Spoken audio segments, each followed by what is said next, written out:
मेरे तरफ से सभी लोगों को गुड इवनिंग। फटाफट इस वीडियो के साथ सभी लोग जुड़ जाएं ताकि मैं इस वीडियो को शुरू कर सकूं।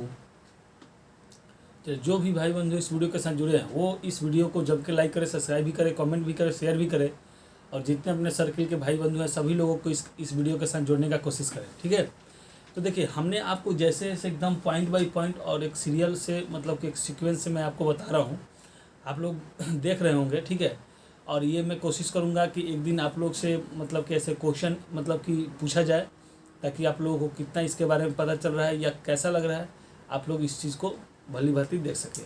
आप लोगों को लगता होगा कि ये मतलब किसी तरह आया पढ़ा के चला गया, ऐसा कुछ नहीं है। जो है आप प्रीवियस पेपर उठा के देखें और प्रीवियस पेपर उठा के देखें कि इससे कितना क्वेश्चन आया है। ठीक है, तो इस जो ये सीक्वेंस चल रही है इसका चाहे ये वीडियो जो है ये प्रॉपर आप लोगों के मतलब कि किसी भी एग्जाम के लिए मतलब कि ये परफेक्ट है। ठीक है, तो आप लोग इसे मिस ना करें या जितने भी भाई बंधु हैं अभी से अभी जुड़ जाए। जो नए लोग जुड़ रहे हैं, देखिए मैं बता रहा हूँ नए लोग के लिए, जो नए लोग जुड़ रहे हैं वो आज का वीडियो देखने के साथ साथ ही ठीक है उनको अगर पीछे से प्लेलिस्ट से अगर देखना है तो हमारे यूट्यूब चैनल पे जाके प्लेलिस्ट से पूरा का पूरा वीडियो देख सकते हैं। ठीक है, चलिए तो अब हम लोग पढ़ते हैं। जैसे कि देखिए मैंने आपको बताया था कि मगध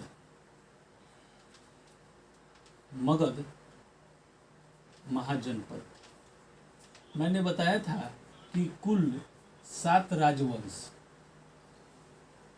राजवंशों ने इस पे शासन किया। ठीक है, कुल 7 राजवंशों ने इस पे शासन किया। पहला आपका हड़यक वंश, ठीक है, दूसरा आपका शिशुनाग वंश, तीसरा आपका नंद वंश और चौथा आपका आता है मौर्य वंश। ठीक है, कौन सा आता है? मौर्य वंश। तो हम लोगों ने हड़यक वंश देख लिया, शिशुनाग वंश देख लिया, नंद वंश देख लिया। अब हम लोग को किस वंश को देखना है? मौर्य वंश। लेकिन इस मौर्य वंश से पहले मैं आपको एक चीज़ बताना चाहूँगा कि इस मौर्य वंश के आने के पहले और नंद वंश के बाद 2 विदेशी आक्रमण हुए हैं। 2 विदेशी आक्रमण हुए हैं। इसी के बीच क्या हुआ कि 2 विदेशी आक्रमण हुए हैं। इस दोनों विदेशी आक्रमण के बारे में हम लोग थोड़ा सा देख लेते हैं क्योंकि यहाँ से सवाल आते हैं और ये जानकारी आपके पास होना चाहिए। ठीक है, पहला कौन सा? ईरान, जिसको हम लोग क्या कहते हैं? फारस। पहला ईरान है जिसको उस समय क्या बोला जाता था? फारस बोला जाता था। ठीक है, आराम से समझ सकते। इसके डेरियस प्रथम, ठीक है, डेरियस प्रथम, इसी ने भारत पर क्या किया था कि सर्वप्रथम आक्रमण किया था। ठीक है, अगर आपसे पूछे कि निम्नलिखित में से किस राजा ने या किसने भारत पर सर्वप्रथम आक्रमण किया था तो डेरियस प्रथम ने ही आक्रमण किया था। यह कहाँ का था? तो फारस या ईरान का था। ठीक है, फारस या ईरान का था। इसी ने सर्वप्रथम आपको शिलालेख की प्रारंभ की। किस चीज की? शिलालेख की, सॉरी अभिलेख की, शिलालेख में अभिलेख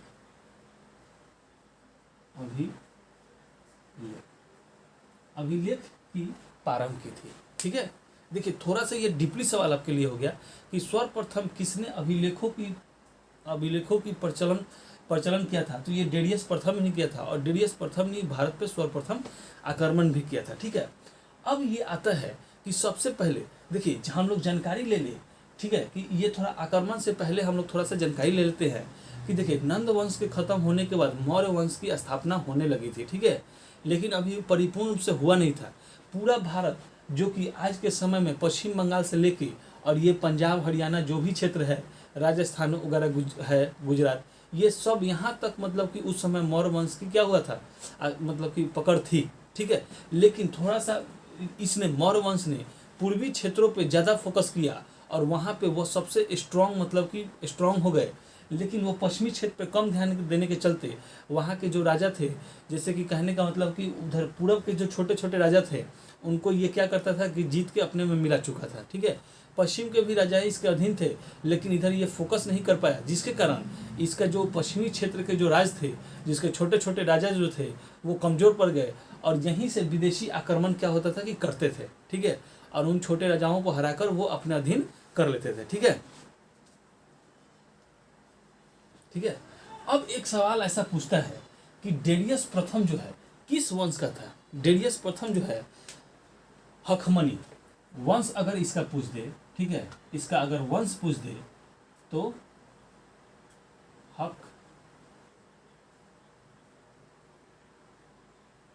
हखमनी वंश किस वंश का था?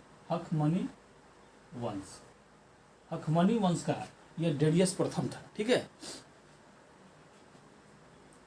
डेरियस प्रथम था। तो बस ये 3-4 पॉइंट आप याद कर ले। ठीक है, आपको कोई भी दिक्कत नहीं होगी कि भारत पर प्रथम आक्रमण करने वाला कौन था? डेरियस प्रथम। इसी ने अभिलेख की प्रचलन भी चालू की।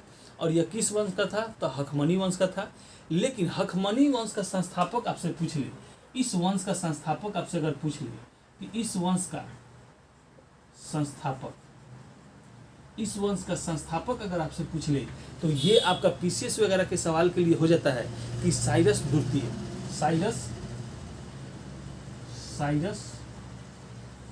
साइरस द्वितीय इस वंश का संस्थापक था।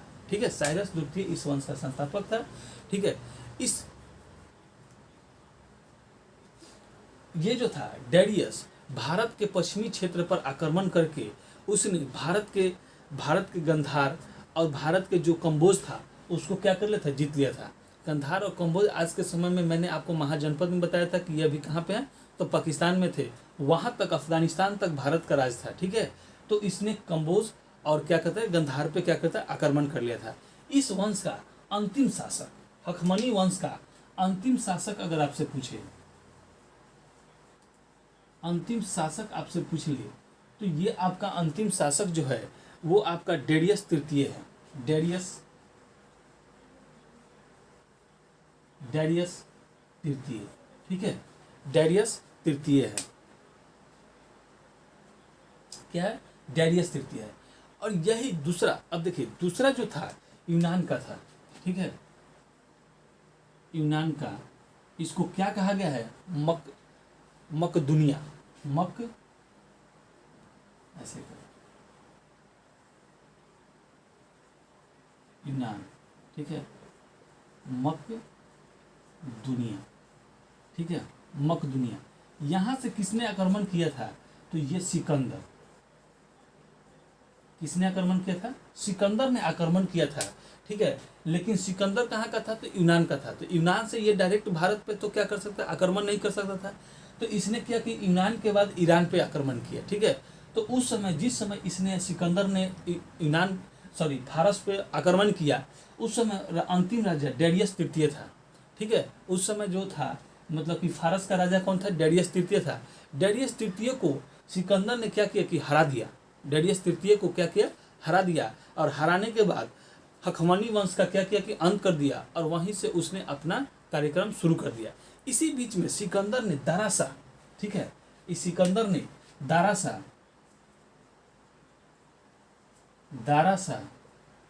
की बेटी से शादी कर ली। दारासा की बेटी से इसने शादी कर ली, जिसका नाम क्या था? रुखसार।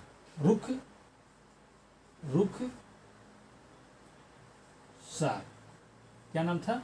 रुखसार। ठीक है, रुखसार उसका नाम था। और ये दाराशिको जो था फारस का ही राजा था। ठीक है, ये आक्रमण करके डेरियस तृतीय को तो हराया, लेकिन दाराशाह की बेटी रुखसार से इसने क्या किया कि शादी कर लिया। ठीक है, इसने क्या किया? शादी कर लिया।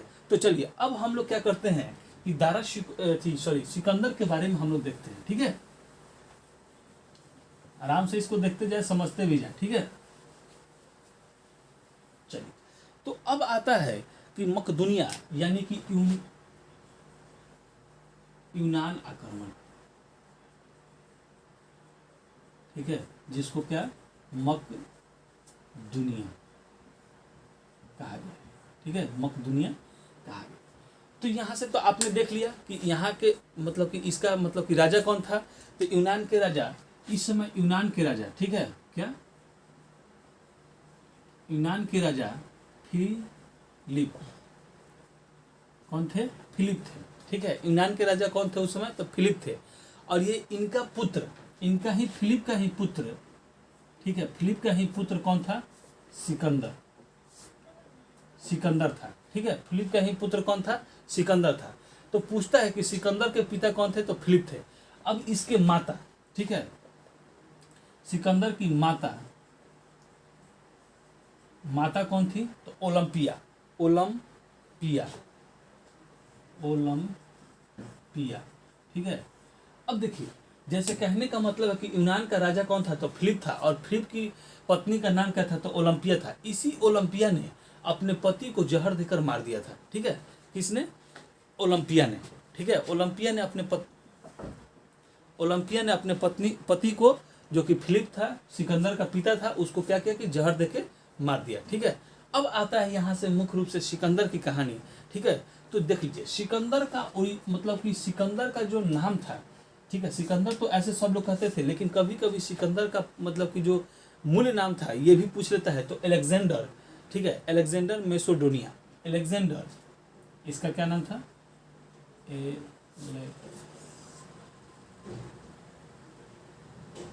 अलेक्जेंडर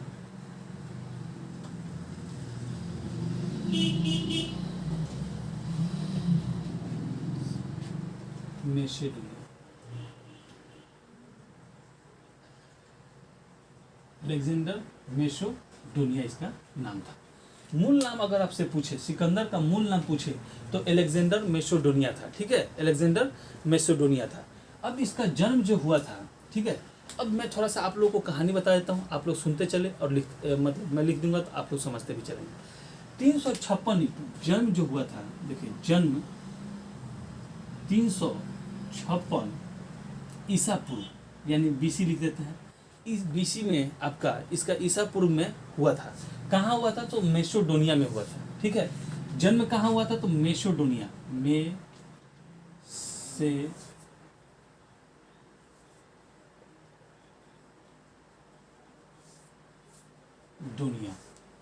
मैसेडोनिया में इसका जन्म हुआ था, ठीक है। अब मैंने आपको पीछे पढ़ाया, इसके पत्नी का नाम मैंने बताया ही था। पत्नी, पिता हो गए, माता हो गए, पत्नी का नाम इसका रुकशाना,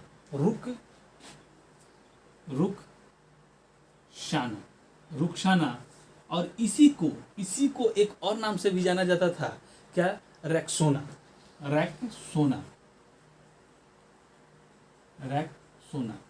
और आज टायर का नाम भी रैक्सोना है, इसी के नाम पे भी रखा गया है, ठीक है। इस तरीके से याद करने का तरीका हो गया कि ठीक है, रैक्सोना टायर जो है किसके नाम पे रखा गया है? तो सिकंदर की पत्नी के नाम पर रैक्सोना, ठीक है।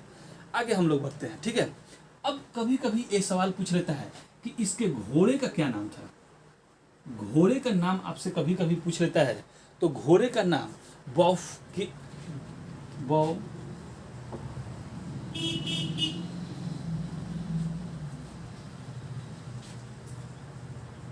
बाउकेफला, ठीक है, बाउकेफला इसके घोड़े का नाम था।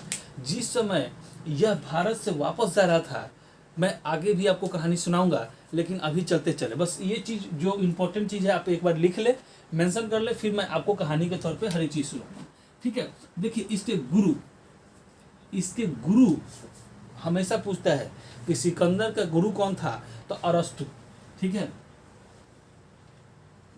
अरस्तु, ठीक है। और अरस्तु के गुरु कौन थे? तो अरस्तु के गुरु थे प्लेटो, ठीक है। और इनके गुरु कौन थे? तो सुकरात, ठीक है। और प्लेटो को ही अफलातून कहा गया है। क्या कहा गया है? अफलातून कहा गया है, ठीक है, अफलातून कहा गया।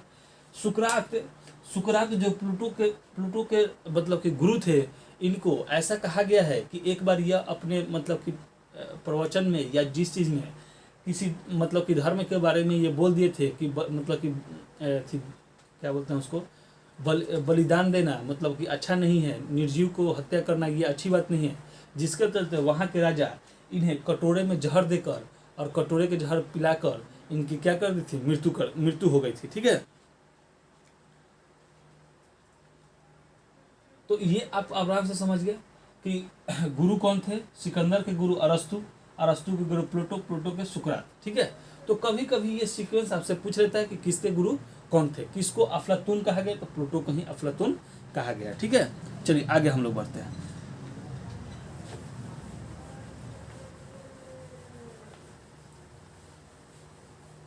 अब हम लोग देखेंगे कि अब देखिए तो उस समय क्या थी, गंधार की राजधानी कहाँ थी, तक्षशिला थी। गंधार की राजधानी कहाँ थी, तक्षशिला थी। और गंधार वहीं के राजा आम्भिक सिकंदर के, देखिए अब सिकंदर कहाँ, तो यूनान से इराक पे आक्रमण किया। इराक को जीतने के बाद ठीक है इसने आगे की ओर बढ़ा। तो सबसे पहले इसने भारत पे कहाँ आक्रमण किया, तो तक्षशिला की राजधानी गंधार पे आक्रमण किया। ठीक है, तो गंधार का उस समय का राजा जो था, गंधार का राजा ठीक है, गंधार का जो राजा था आम्भिक,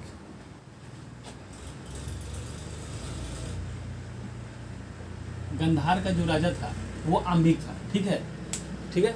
तो भारत पे सिकंदर ने सर्वप्रथम कहाँ आक्रमण किया, तो उसने गंधार पे आक्रमण किया। और उस समय उस वहाँ का राजा कौन था, तो आम्भिक था।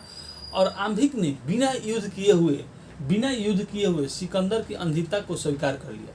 मतलब कि सिकंदर से उसने युद्ध नहीं किया बल्कि उसकी अधीनता स्वीकार कर ली। ठीक है, इसके बाद ये गंधार से आगे की ओर बढ़ा।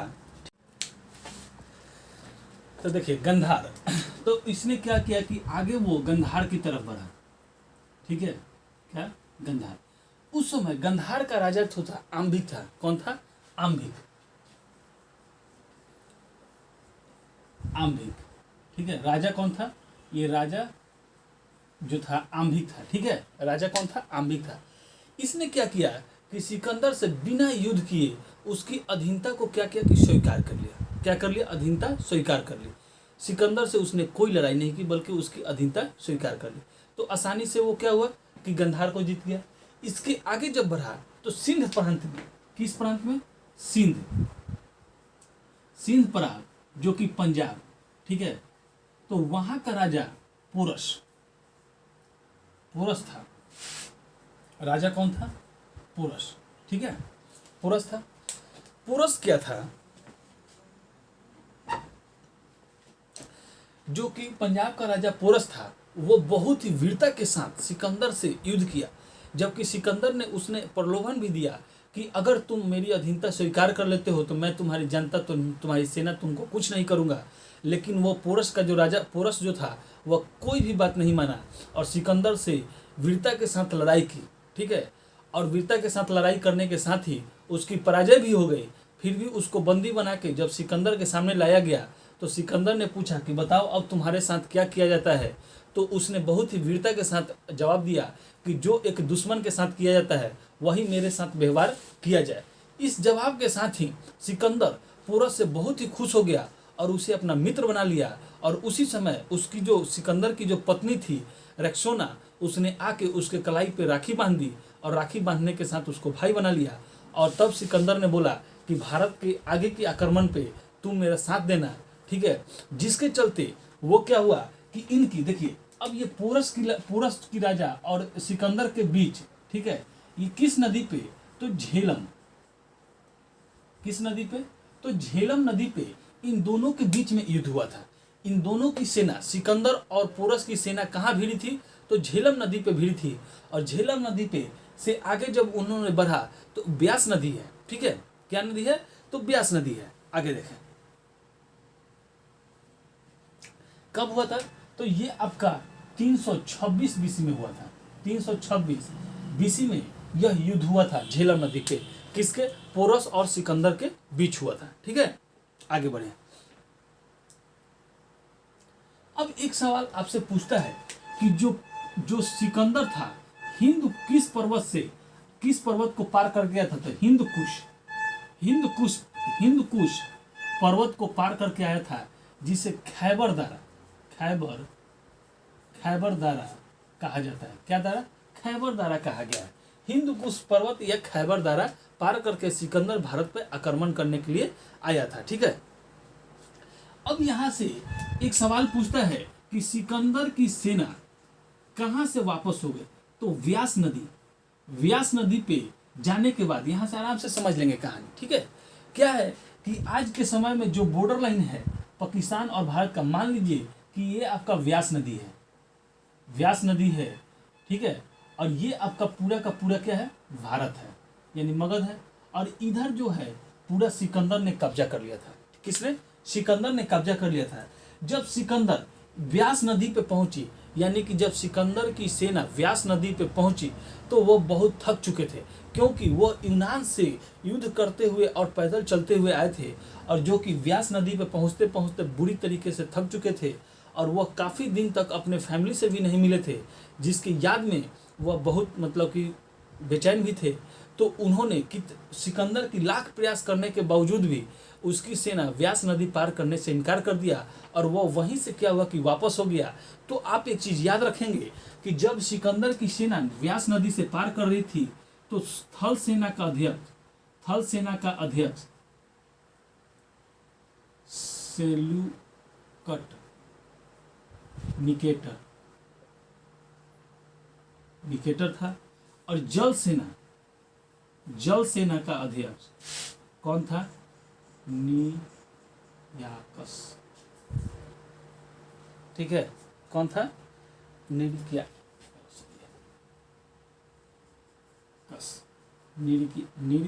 था। ठीक है, लेकिन एक थल सेना की टुकड़ी सिकंदर भी अपने अधीन लेके चला था। तो याद रखिएगा, कभी कभी वो कंफ्यूज एराइज करने के लिए क्या करता है कि जब सिकंदर की सेना व्यास नदी से वापस हो रही थी तो थल सेना के टुकड़ी का अध्यक्ष कौन था, और उसमें सेल्यूकट निकेटर का कहीं चर्चा ही नहीं रहेगा, तो आप सिकंदर वहां से लगा लेंगे। ठीक है, क्योंकि एक टुकड़ी सिकंदर भी वहां से लेके चला भी था। ठीक है,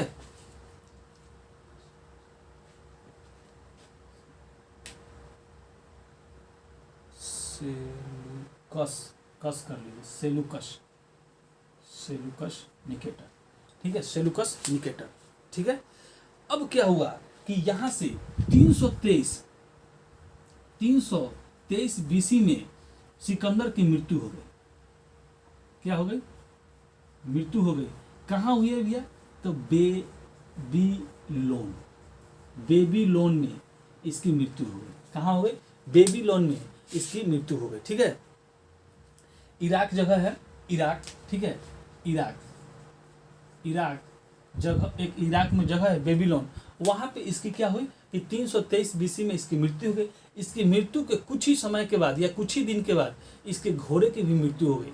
तो ऐसा सवाल पूछा जाता है, सिकंदर के घोड़े का मकबरा कहाँ है? तो बेबीलोन में है। या सिकंदर को कहाँ दफनाया गया है? तो बेबीलोन में आपको दफनाया गया है। ठीक है, ये आप समझ गए। अब इसी के साथ कुछ आप रिमाल में कुछ चीज भी देख ले जो कि आपसे पूछता है वन लाइनर क्वेश्चन टाइप में। ठीक है, वन लाइनर क्वेश्चन में आपसे वो क्या करता है कि पूछता है। तो देखिए, जैसे वो क्या होता है, एग्जामिनर कभी कभी पूछ देता है कि बेबीलोन से कनेक्ट है, क्योंकि बेबीलोन के बारे में हम लोग पढ़ रहे हैं कि सिकंदर वहां गया था। ठीक है, सिकंदर की मृत्यु वहां कहाँ हुई थी? बेबीलोन में हुई थी। तो बेबीलोन में ही झूलता हुआ बगीचा है। ठीक है, झूलता हुआ बगीचा, झूलता हुआ बगीचा कहाँ है? तो बेबीलोन में है। ठीक है, इसे सातवां अजूबा भी कहा जाता है। सातवां अजूबा इसे ही कहा जाता है, झूलता हुआ बगीचा। कहाँ? बेबीलोन में। आपको ये चीज भी जानकारी होगी कि सिकंदर मैंने भारत पर आक्रमण क्यों किया था। तो सिकंदर भारत पर आक्रमण इसलिए किया था कि उसे कुशल बढ़ई चाहिए था और हाथी भी चाहिए था। क्या चाहिए था? कुशल बढ़ई और हाथी चाहिए था, जिसके चलते इसने भारत पे आक्रमण कर दिया। ठीक है, भारत पे आक्रमण कर दिया। तो अब क्या हुआ था कि यहां से तो हो गया, अब हम आपको चीज बता रहे हैं। ठीक है, और ऐसा भी सिकंदर को एक चीज और यहां लिख ले, सिकंदर को विश्व विजेता कहा गया है। ठीक है, विश्व विजेता कहा गया है। लेकिन आज देख ले कि क्या कहाँ था, यूनान से चला, भारत वगैरह ये सब, तुर्की उर्की ये सब चीजें जीत लिया। लेकिन अभी भी क्या था, पश्चिमी क्षेत्र के राज्य देश बचे हुए थे। तो इसलिए आज यहाँ समझ ले कि विश्व विजेता सिकंदर को इसलिए कहा गया है क्योंकि उस समय जिसको जितना पता था, मतलब कि जिसको जितना पता था कि इतने सारे देश हैं, उन सारे देशों को सिकंदर ने क्या किया था कि जीत लिया था। जैसे सीरिया, आपका मिस्र, इराक, ईरान, सिंध, गंधार, कंबोज, ये सब चीज़ क्या हो, ये सब इलाका क्या होता, सिकंदर जीत लिया था। और इतना ही सारे इलाके के बारे में सिकंदर को या ईरानियों को पता भी था, या सब लोग को पता था, ठीक है, जिसके चलते इसको विश्व विजेता कहा जाता है, ठीक है। देखिए, तो जब एक चीज़ और कहानी सुन ले कि थोड़ा सा कहानी आगे चलेगा। अब यहाँ क्या हुआ कि बेबीलोन में तो सिकंदर की मृत्यु हो गई, लेकिन जिस समय ब्यास नदी से सेनाओं के विरोध के कारण मतलब सिकंदर की सेना वापस हो रही थी, उसी समय जो इसका थल सेना का अध्यक्ष था, ठीक है, सिकंदर के जो थल सेना का अध्यक्ष था सेल्यूकस निकेटर, उसने वापस होने से इनकार कर दिया था। उसने कहा था कि भले देखिए व्यास नदी के पार मगध है, वहाँ पे एक विशाल सेना भी है, लेकिन उस विशाल सेना को उस कुशल सेना को नेतृत्व करने वाला कोई कुशल नेतृत्व करता नहीं है, ठीक है, जिसके हम लोग उनको हरा सकते हैं, ठीक है, समझ गए।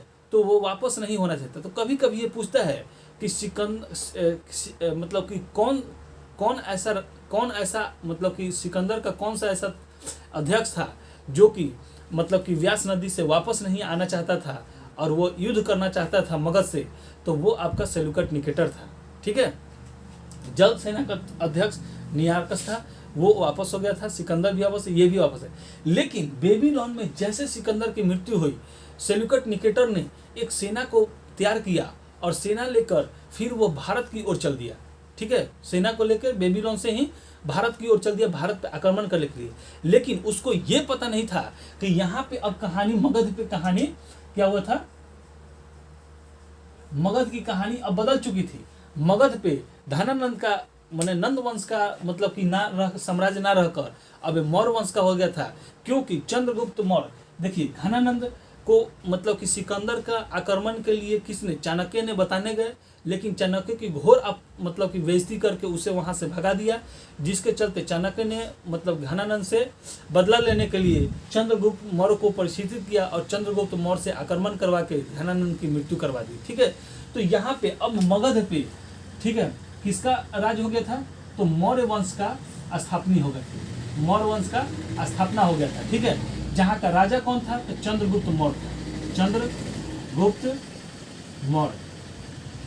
चंद्रगुप्त मौर्य अब क्या हुआ था, राजा हो गया था। ये चीज सेल्यूकस निकेटर को पता नहीं था और इसने क्या किया कि भारत पे आक्रमण कर दिया, ठीक है। तो चंद्रगुप्त मौर्य बहुत ही चतुर और चालाक राजा था, ठीक है, चतुर और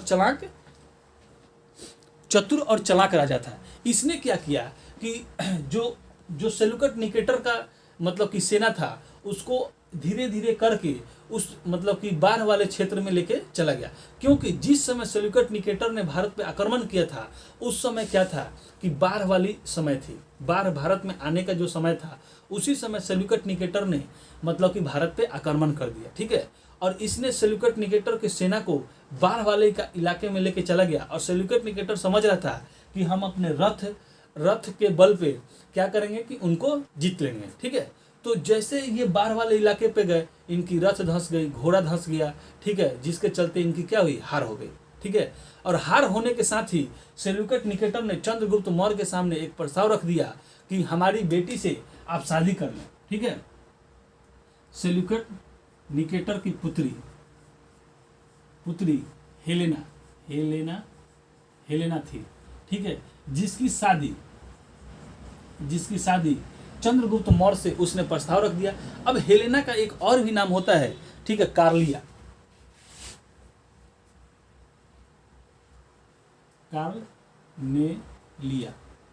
ठीक है, कार्लेनिया इसका नाम है। तो कार्लेनिया का है, हेलेना का है, हेलेना ही सबसे फेमस है नाम है और एग्जाम में पूछता भी है, कार्लेनिया आपको याद करने की जरूरत है। तो इसने क्या किया कि कर लिया। इसके बाद सेल्यूकस निकेटर ने चंद्रगुप्त मौर्य को उसने दहेज में, देखिए दहेज में, ठीक है, दहेज में क्या कर दिया, अर्केनिया मतलब कि अफगानिस्तान और पाकिस्तान, आज के समय में जो स्थान है वो अफगानिस्तान और क्या हुआ था कि पाकिस्तान, दोनों दहेज के रूप में देश को दे दिया, ठीक है, जिसका नाम क्या था, मकराना का है, ठीक है, मकराना, ठीक है। तो इस तरीके से सेल्यूकस निकेटर ने दे दिया, ठीक है। सेल्यूकस निकेटर ने किसको, चंद्रगुप्त मौर्य को अफगानिस्तान और पाकिस्तान को दे दिया। तो एक सवाल ऐसे पीसीएस वगैरह में पूछता है कि अखंड भारत का प्रथम राजा कौन था, तो देखिए अब क्या था कि ये पश्चिमी क्षेत्र से लेके और पूर्वी क्षेत्र से लेके और पूरा अफगानिस्तान तक जो कि एक अखंड भारत के रूप में तैयार हो गया था, अब उसका राजा कौन था? चंद्रगुप्त मौर्य था। ठीक है, क्योंकि अब मगध वंश की साम्राज्य कहाँ तक फैल गई थी? इधर अटक से कटक तक, मतलब कहने का मतलब कि पश्चिम बंगाल उड़ीसा के क्षेत्र से लेके और पूरा आपका अफगानिस्तान तक। ठीक है, तो अखंड अगर भारत का राजा प्रथम राजा पूछे तो वो आपका चंद्रगुप्त मौर्य हो गया। कौन हो गया? चंद्रगुप्त मौर्य हो गया। तो अब सेल्यूकड निकेटर, देखिए सेल्यूकड निकेटर जो था इसके पास एक दरबारी रहता था मेगास्थनीज। ठीक है, मेगास्थनीज। ठीक है,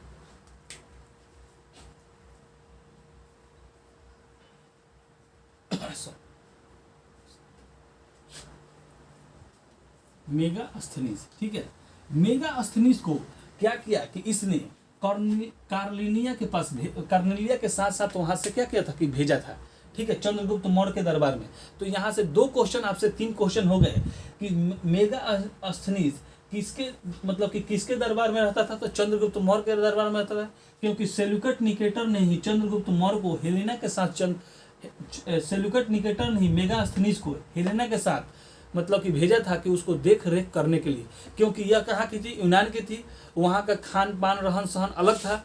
और ये चंद्रगुप्त मौर्य कहाँ था? तो बिहार में था। और बिहार में क्या होता है? लिट्टी चोखा होता है। तो इसके खान पान को ध्यान रखने के लिए, इसका ध्यान रखने के लिए सेल्यूकड निकेटर ने मेगास्थनीज को हेलेना के साथ भेजा था।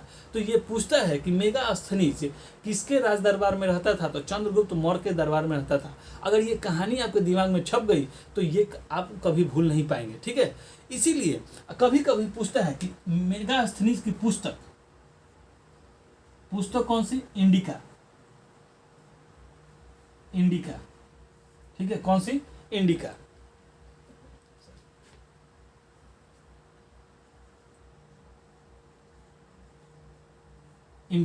ठीक है, मेगास्थनीज की पुस्तक कौन थी? इंडिका थी।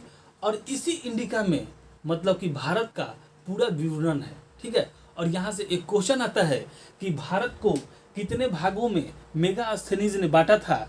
ठीक है, तो ये आपको 7 भागों में मेगास्थनीज ने पूरे भारत को क्या किया था? बांटा था। और ये मेगास्थनीज की पुस्तक इंडिका से ही हमें प्राप्त होती है। ठीक है, ये जानकारी हमें मिलती है। ठीक है, तो ये चीज हम लोग देख लिए कि किस तरीके से सिकंदर आक्रमण करता है, कहाँ से वापस चला जाता है। फिर से अगर देखिए एक सवाल ऐसा भी आता है कि प्रथम यूनानी कौन था जिसने भारत पर आक्रमण किया था? तो वो तो आपका सिकंदर हो जाएगा। लेकिन अगर दूसरा यूनानी अगर राजा पूछ दे तो वो आपका सेल्यूकड निकेटर हो गया, क्योंकि ये फिर से दोबारा आके आक्रमण किया था। ठीक है, और प्रथम बार आपसे पूछे तो वो आपका हो गया। ठीक है, तो इस तरीके से आप पूरा का पूरा देख ले। अब जो भी है आगे की कहानी हम लोग अगले वीडियो में देखेंगे। तो हमारे वीडियो के साथ जुड़ने के लिए बहुत बहुत धन्यवाद।